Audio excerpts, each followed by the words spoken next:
वशरूपी वा भक्ति युक्त मनस्का नाम स्पर्शनेन प्रभुर भवे। भैया जिनके हृदय में भक्ति होती है, जिनके जीवन में भक्ति होती है, जितने भी ये भूत प्रेत पिशाच इत्यादि जो है ना, ये जितने भी राक्षस इत्यादि हैं, कोई उनका कुछ बिगाड़ नहीं सकता। सज्जनों, भक्ति में बहुत बल होता है। जिसके जीवन में भक्ति होती है तो भक्ति के बालक हैं ज्ञान और वैराग। जिसके हृदय में भक्ति जन्म ले लेती है, और देखो भक्ति महारानी ने कहा ना, उत्पन्ना द्रविणी साहम, द्रविण देश कहते हैं हृदय को। भक्ति जन्म कहाँ लेती है? हृदय में लेती है। और वृद्धिम कर्णाटकी गता, वृद्धिम कर्णाटकी गता, भक्ति बढ़ती कहां से है? इन कानों के द्वारा। पहली भक्ति आप किसी भी शास्त्र में सुनोगे तो पहली भक्ति है श्रवणम। वेद का पहला मंत्र है भद्रं कर्णेभिः, इन कानों से बढ़िया बढ़िया सुनने लग जाओ। सज्जनों, भोजन किसके द्वारा किया जाता है? मुख के द्वारा किया जाता है ना। देखो, मुख के द्वारा जो भोजन किया जाता है वो पेट में अगर अपच कर देता है तो दवाई ले ली जाती है। लेकिन भोजन ये कान भी करते हैं, भोजन ये आंखें भी करती हैं भैया। लेकिन अगर इन आंखों को और इन कानों को गलत भोजन की आदत पड़ गई तो उसकी कोई दवाई बाजार में संभव नहीं है। वेद का पहला मंत्र है कि भद्रं कर्णेभिः, पहली भक्ति है श्रवणम। और आप विभीषण जी महाराज के चरित्र में जाओगे तो विभीषण जी महाराज ने कहा कि प्रभु, मैंने आपको देखा नहीं, श्रवण सुजस सुन आया हूं। मैं तो प्रभु आपके बारे में सुनकर के आया हूं। रुक्मिणी माँ जो थी, रुक्मिणी ने पत्र लिखा तो पत्र में लिखती हैं श्रुत्वा गुणान भुवन सुंदर शृण्वताम ते। हे गोविंद, मैंने कभी आपको देखा नहीं है। हे कृष्ण, मैंने आपको देखा नहीं है, लेकिन मैंने आपके बारे में सुना है। अच्छा, हम आपसे एक बात पूछें, बताओ, भगवान को चाहना बड़ी बात है या भगवान को पाना बड़ी बात है? बताओ एक बात, भगवान को चाहना बड़ी बात है या भगवान को पाना बड़ी बात है? बताओ साहब, भगवान को चाहना बड़ी बात है या पाना बड़ी बात है? पाना। भगवान को चाहना बड़ी बात है। पाया तो शिशुपाल नित्य भगवान से मिलता था। कितने लोग, दुर्योधन नित्य भगवान को सामने भगवान श्री कृष्ण से मिला, रावण की भगवान से मुलाकात हुई नहीं। भगवान को भैया पाना बड़ी बात नहीं है, भगवान को चाहना बड़ी बात है। अगर तुम्हारे अंदर चाह नहीं होगी, अगर तुम भगवान के चाहोगी नहीं ना, तो कितनी बार भी भगवान मिल जाए कोई मतलब नहीं निकलेगा। रुक्मिणी ने कभी भगवान को पाया नहीं, लेकिन भगवान के बारे में सुना। श्रुत्वा गुणान, मैंने तुम्हारे गुणों के बारे में सुना है। हे भुवन सुंदर, कहीं ऐसा न हो किसी शेर के भाग को कोई गीदड़ ले जाए। विभीषण आकर के कहते हैं प्रभु, मैंने कभी आपको देखा नहीं, केवल एक संत से मेरा मिलना हुआ तो मैंने तो प्रभु श्रवण सुजस सुन आया हूं। मैं तो आपके गुणों को सुनकर के आपकी शरण में आया हूं। वेद कहता है भैया, इन कानों से बढ़िया बढ़िया सुनो। और पहली भक्ति कौन सी है? बोले श्रवणम। भक्ति कहां से बढ़ती है? कानों के द्वारा। लेकिन मानसकार ने पहली भक्ति कौन सी बताई? आप सब तो मानस के मर्मज्ञ हो, जानने वाले हो। मानस में पहली भक्ति कौन सी है? बोले प्रथम भगति संतन कर संगा। क्यों कहा तुलसीदास जी महाराज ने पहली भक्ति संतों का संग करो? क्योंकि तुलसीदास जी महाराज जानते हैं, इनसे केवल इतना कह दिया जाए कि सुनना ही भक्ति है तो ये खूब फिल्मी गाने बजाएंगे और सुनेंगे, कहेंगे हम तो भक्ति कर रहे हैं, क्योंकि सुनना तो भक्ति है। नहीं, पहली देखो, और बाकी 8 भक्तियों में तुलसीदास जी ने शर्त लगाई है महाराज जी, दूसरी रति मम कथा प्रसंगा। दूसरी भक्ति है कि रति के साथ में कथाओं को सुनो, लेकिन पहले संतों की शरण में जाओ। क्यों? क्योंकि संत बताएंगे क्या सुनना है और क्या नहीं सुनना। किसकी शरण में जाओ? संतों की शरण में जाओ, क्योंकि संत बतावेंगे भैया क्या सुनना चाहिए और क्या नहीं सुनना चाहिए। दूसरी, उन्होंने दूसरी भक्ति बताई श्रवण को। तो भक्ति बढ़ती कहां से है? कानों के द्वारा। उन्होंने कहा भक्ति महारानी आप कोई साधारण नहीं हो। नारद जी कह रहे हैं अरे जिसके जीवन में भक्ति होती है ये संसार उसका कुछ नहीं बिगाड़ पाता है। और देखो आपको भक्ति का प्रमाण देखना है तो वृंदावन में कोई गया है आप में से? यहाँ से महाराज जी तो अभी वृंदावन से आए हैं। तो वृंदावन में महाराज जी वृंदावन से आए हैं और साथ में श्रीमद् भागवत महापुराण की कथा, मंगलमयी कथा को लाने वाले भी महाराज जी हैं। और भैया सही बतावें पहली मुलाकात हमारी वृंदावन में एक संत हैं प्रेमानंद बाबा, जो पीले पीले कपड़ा पहने गए हैं, खूब वीडियो देखी होंगी यूट्यूब पे उनकी। तो प्रेमानंद बाबा के जीवन में भक्ति है जो आज उनकी ऐसा सुनने में आता है कि हम स्वामी जी की किडनियां नहीं है, महाराज जी की किडनी कितने दिन से खराब है, लेकिन भगवान की ऐसी कृपा है लाडली की भैया, आज राजे राजेश्वरी की ऐसी कृपा है कि बाबा के चेहरे का तेज देखो, केवल बहुत कम समय के लिए सोते हैं फिर भी ऐसा देदीप्यमान चेहरा लगता है, ऐसा लगता है लाडली बाबा के स्वरूप में ब्रज में दर्शन दे रही है, कृपा कर रही है।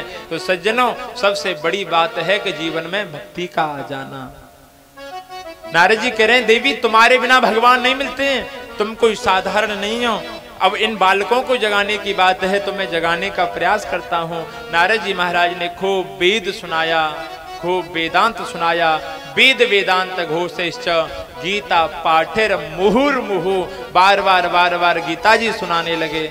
अब देखो वेद सुन करके वेदांत सुन करके नारद बाबा जो हैं वो थोड़ी देर के लिए तो भैया ये बालक जो हैं थोड़ी देर के लिए ज्ञान वैराग्य ऐसे आंखों को मींड़ते बैठ जाते हैं, उसके बाद में फिर लेट जाते हैं, फिर सुनाते हैं, फिर लेट जाते हैं। आकाशवाणी हुई, आकाशवाणी ने कहा कि हे नारद जी सत्कर्म करो और सत्कर्म के बारे में तुम्हें संत बताएंगे, संतों की शरण में जाओ। नारद जी बोले कि इस वेद से ज्यादा, इस वेदांत से ज्यादा कौन सा सत्कर्म है? बार बार गीता सुना रहे हैं, वेद सुना रहे हैं, वेदांत सुना रहे हैं। और आकाशवाणी ने भी घुमा फिरा करके कहा है कि सत्कर्म के बारे में संत बतावेंगे। अब संतों को कहाँ खोजें? अब तो सज्जनों कहते हैं नारद जी महाराज ने घूमना प्रारंभ कर दिया, संतों के पास जाने लगे। अब नारद जी जैसे संत को, जैसे महाराज सत्कर्म के बारे में नहीं पता है तो साधारण संत बेचारे कैसे बतावेंगे? अब तो जैसे ही संतों ने सुना कि नारद जी सभी के पास में जा रहे हैं सत्कर्म के लिए, और तो जो बड़े प्रसिद्ध महात्मा थे जिनका बहुत ज्यादा नाम चलता था, लेकिन भैया उनको सत्कर्म के बारे में नहीं पता था, वो तो बेचारे मौन हो गए और अपने शिष्यों से कह दिया कि नारद जी आवे तो कह देना कि बाबा मौन हो गए। कुछ संतों ने कह दिया कि नारद जी आवे तो कह देना महाराज तीर्थ पर गए हैं, महाराज का मौन व्रत चल रहा है। अच्छा बताओ कोई MBBS डॉक्टर हो, बहुत पढ़ा लिखा, और वो एक साधारण से गांव के डॉक्टर से आकर के किसी रोग की दवा पूछने लग जाए तो बेचारा गांव का डॉक्टर उसका नाम सुनते ही हड़बड़ा जाएगा। भले इसको पता होगा, वो जानता भी होगा या नहीं भी जानता होगा, लेकिन फिर भी मौन हो जाएगा, बोले आपसे ज्यादा मैं कैसे जान सकता हूं। तो वही हाल हुआ। नारद बाबा घूम रहे हैं, घूमते घूमते विशालपुरी बद्र का आश्रम बद्रीनाथ में पहुंचे तो वहां पर इनको चारों भैया मिल गए, ब्रह्म कुमार, सनक, सनंदन, सनातन और सनत कुमार। ब्रह्मा जी के मानस पुत्र मिले तो इन्होंने कहा बाबा आपका मुख उदास क्यों है? बोले ऐसे ऐसे ये घटना है प्रभु, घटी है मेरे साथ में। बोले बस इतनी सी बात है? अरे तुम सत्कर्म के लिए परेशान हो रहे हो, अरे भागवत करो, भागवत से बड़ा सत्कर्म क्या है? भागवत की कथा से ही कल्याण होगा। नारद जी बोले बाबा जो काम वेद से नहीं हुआ, जो काम वेदांत से नहीं हुआ, वो काम भागवत से कैसे हो जाएगा? क्योंकि भागवत वेदों से ही तो निकला हुआ है, पुराणों से ही तो निकला हुआ है, वेदों का और पुराणों का सार ही तो है श्रीमद् भागवत। तो जो काम वेद ना कर सका वो काम भागवत से कैसे होगा? सनत कुमारों ने कहा अच्छा एक बात बताओ नारद जी, कोई आम का वृक्ष है, कोई आम का पेड़ है और उस पेड़ पर कोई फल लगा हुआ है, तो आप जब फल को खाते हो तो फल में स्वाद आता है, खूब स्वाद आता है आम के फल में। आपसे कहा जाए स्वाद ही लेना है तो इसकी जड़ खाओ, स्वाद ही लेना है तो इसके पत्ते तोड़ो और खाओ ना, भाई इन जड़ों से, इन टहनियों से ही तो स्वाद आया है इस आम के अंदर। अगर ये जड़ ना होती तो क्या आम में स्वाद आ जाता? जड़ ना होती तो क्या ये फल लग जाता? बोले नहीं, बिना जड़ के तो ये फल लगना संभव नहीं है। तो बोले भैया कि जो स्वाद इस फल में है वो इन जड़ों में क्यों नहीं है? बोले भैया जो इन जड़ों का सार है ना वो इस फल के रूप में प्रस्फुटित हुआ है। तो जो काम वो फल कर सकता है वो काम जड़ नहीं कर सकती। अच्छा बताओ माताएं कि ये घी कहां से प्रकट होता है? घी कहां से आवे? दूध के द्वारा ही तो प्रकट होता है घी। आप कढ़ाई में पूड़ियां सेक रही हो, पूड़ियां सेकी जा रही हो कढ़ाई में, और आपसे कहा जाए कि भैया दूध में से ही तो प्रकट हुआ है घी। अब घी अगर समाप्त हो जाए कढ़ाई में से तो आपसे कहा जाए कि दूध में पूड़ी सेक ले, तो क्या पूड़ी सिकेगी दूध में? क्यों भाई? घी जो है वो दूध से ही प्रकट है, तो उसमें पूड़ी क्यों नहीं सिक रही है? बोले महाराज वो दूध में से घी ऐसे ही प्रकट नहीं है। बोले पहले उस दूध को उबाला जाता है, फिर उसमें ऐसे जमावम नहीं दिया जाता, उसको ठंडा करके तब उसमें छाछ या दही को डाला जाता है। जब वो जम जाता है तब उसे मथा जाता है, दही बनने पर उसे चलाया जाता है, बिलोया जाता है। चलाने के बाद में माखन निकलता है, फिर उसे अग्नि पर तपाया जाता है, तब जाकर के बनता है घी। तो जो काम घी कर सकता है वो काम दूध कभी नहीं कर सकता, जबकि दूध में से ही प्रकट है घी। जो काम भैया शर्करा कर सकती है, शक्कर समझते हैं ना, जो काम शक्कर ये चीनी बूरा कर सकता है मिठाई बनाने के लिए, वो काम कभी गन्ना नहीं कर सकता, क्योंकि गन्ना से ही प्रकट है शक्कर। बिना गन्ना के शक्कर का कोई अस्तित्व नहीं है। शक्कर कहां से आएगी अगर गन्ना ना होगा तो जो काम ऐसे ही जो कार्य श्रीमद् भागवत से हो सकता है वो कार्य कभी भी और पुराणों से नहीं हो सकता। तो बोले ठीक है भागवत सुनाओ भक्ति ज्ञान वैराग्य के लिए। बोले सनत कुमारों ने कहा ठीक है भैया, इधर विशालपुरी बद्र का आश्रम से हम नीचे की तरफ उतर के आते हैं और उधर वृंदावन से तुम चल कर के आओ, जहां हमारा मिलन हो जाएगा वहीं भागवत की कथा कहेंगे, जहां संगम होगा वहीं भागवत की कथा कहेंगे। तो इधर वृंदावन से नारद जी महाराज गए और उधर बद्रीनाथ से विशालपुरी से सनत कुमार उतर के आए हैं। तो इनका समागम कहाँ हुआ? बोले गंगा द्वार समीपे तू तटमानंद नामकम।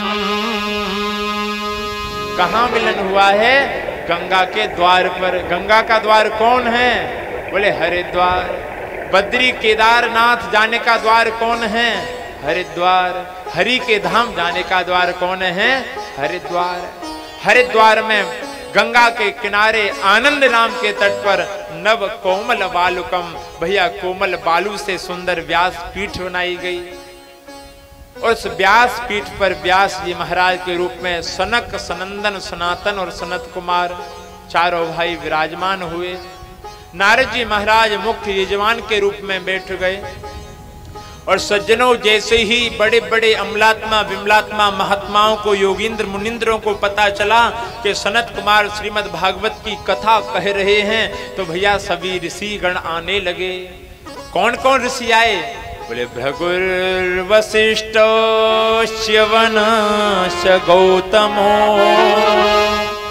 मेधातिथिर्देवलदेवरातो रामास्तथा गाधिसुतश्च शाकलो मृकण्डुपुत्रात्रिजपे पलादः। कह रहे भृगु जी महाराज आए, वशिष्ठ आए, योगेश्वर आए, व्यास जी आए, परस्वत पाराशर जी आए, भरद्वाज मुनि आए, विश्वामित्र जी आए, योगेश्वरो व्यास पराशरो छाया सुको जाजली जहन्नु मुख्या, जहन्नु ऋषि आए।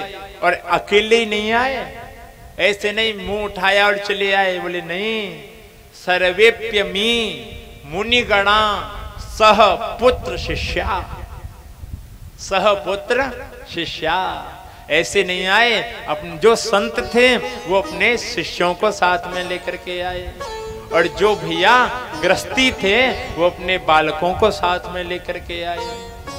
सभी बड़े बड़े दूर दूर से आने लगे। ऐसा कहते हैं, ऐसा वर्णन है कि जितनी भी नदियां थीं सभी नदियां आ गईं, सभी पर्वत आ गए, बड़े बड़े दंडकादिक वन भी आ गए। बोले अब बताओ कथा में नदी कैसे आएगी? अब यहाँ यमुना मैया आ जाए तो क्या हम सब यहाँ कथा सुन पावेंगे? बोले ऐसे नहीं, दिव्य सुंदर सुंदर शरीर धारण करके आए। द्रोणादिक पर्वत भी कथा सुनने के लिए आए। दंडकादिक जो वन है ना, अरण्य है भैया, वो भी अपने दिव्य दिव्य स्वरूप धारण करके कथा सुनने के लिए आए। और जैसे ही कथा प्रारंभ हुई तो जय शब्द, नमः शब्द, शंख शब्द तथैव च, जय जयकार होने लगी, नमः नमः की ध्वनि सुनाई देने लगी, शंखों की ध्वनि होने लगी। जिन जिन ने भैया सुना वो सभी सुनने के लिए चले आए। और कह रहे हैं कि जो सुनने के लिए नहीं आए, जो सुनने के लिए नहीं आए, उनके बारे में देवता आपस में चर्चा कर रहे हैं। देवलोक में उनके बारे में चर्चा हो रही है। भैया जो लोग कथा सुनने के लिए नहीं आए हैं, चूक गए हैं, कह रहे हैं कि आजन्म मात्रम पियेन सठेन किंचित चित्तम विधाय सुख शास्त्र कथान पीता चांडाल वच्च खरवत्वत तेन नीतम मिथ्या स्वजन्म जन के आजन्म मात्र मपि येन सठेन किंचित। भैया जिसने मात्र भी अपने जीवन में किंचित कहते हैं बहुत थोड़े को, बहुत थोड़ा भी सुख शास्त्र कथा न पीता, श्रीमद् भागवत की कथा को आप पान नहीं किया, श्रवण नहीं किया, वो कैसे हैं? बोले चांडाल वच्च खरवद्वत तेन नीतम। भैया वो व्यक्ति तो चांडाल के समान है, वो व्यक्ति तो गधी के समान विचरण कर रहा है। और मिथ्या स्वजन्म जननी जन दुख भाजा। भैया उस व्यक्ति ने तो केवल व केवल अपनी माँ को प्रसव पीड़ा देने के लिए ही जन्म लिया है, जो श्रीमद् भागवत की कथा को थोड़ा भी नहीं सुनते हैं। ये बात देवता आपस में चर्चा कर रहे हैं। कह रहे हैं कि जीवच्छवो निगदित शतु पाप कर्मा ये न श्रुतम शुक कथा वचनम न किंचित धिक्तम नरम पशुषमं भुवि भार रूपो एवं वदंति दिविदेव समाज मुख्या।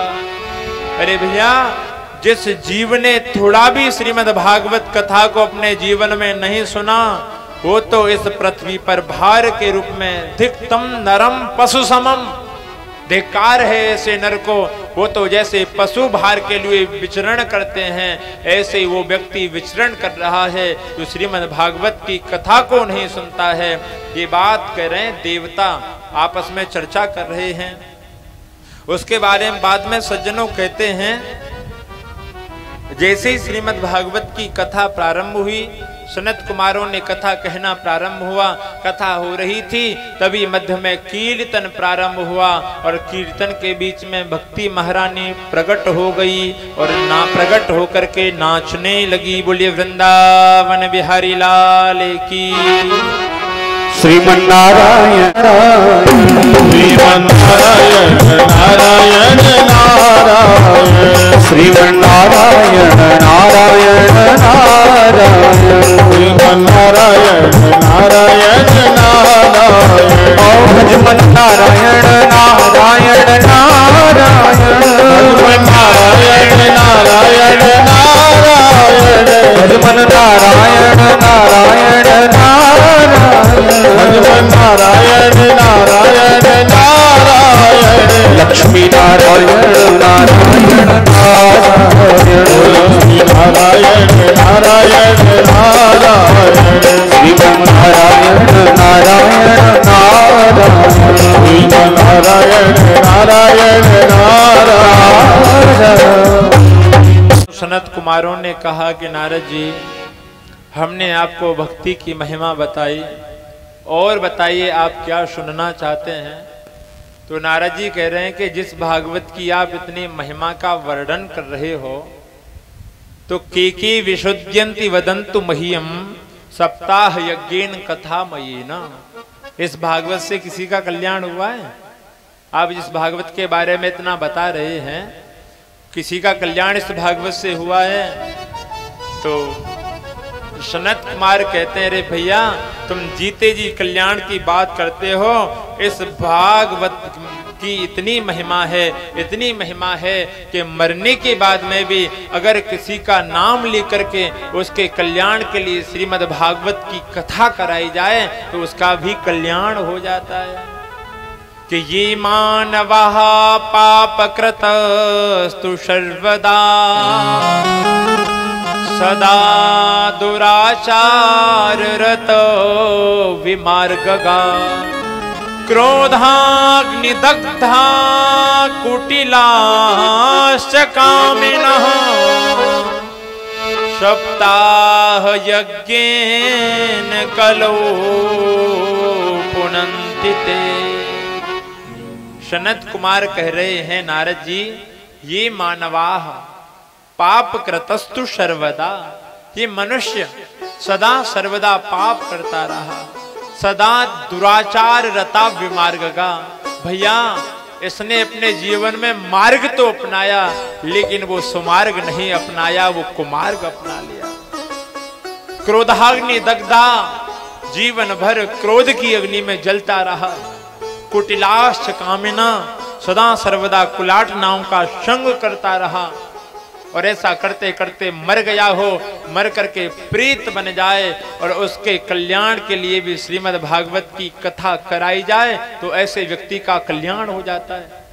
मैं तुम्हें एक प्राचीन इतिहास सुनाता हूं कि तुंगभद्रा तटे पूर्वम भूतपत्तनमुत्तमम यत्र वर्णा स्वधर्मेण सत्य सत्कर्म तत्पराः।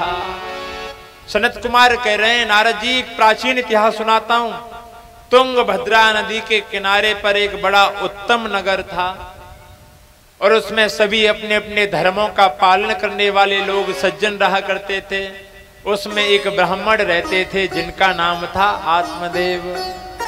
बड़े तपस्वी ब्राह्मण, बड़े विद्वान। ऐसा लगता था कि मानो भगवान सूर्य ही एक ब्राह्मण के रूप में रह रहे हों।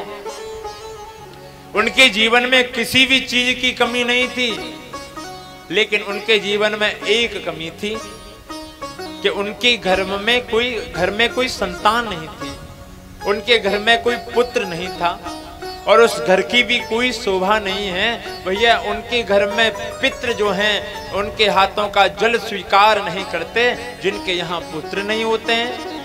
पुत्र का होना बहुत जरूरी है क्योंकि पुंग नामक नरक से पुत्र ही कल्याण करता है, पुत्र ही उद्धार करता है।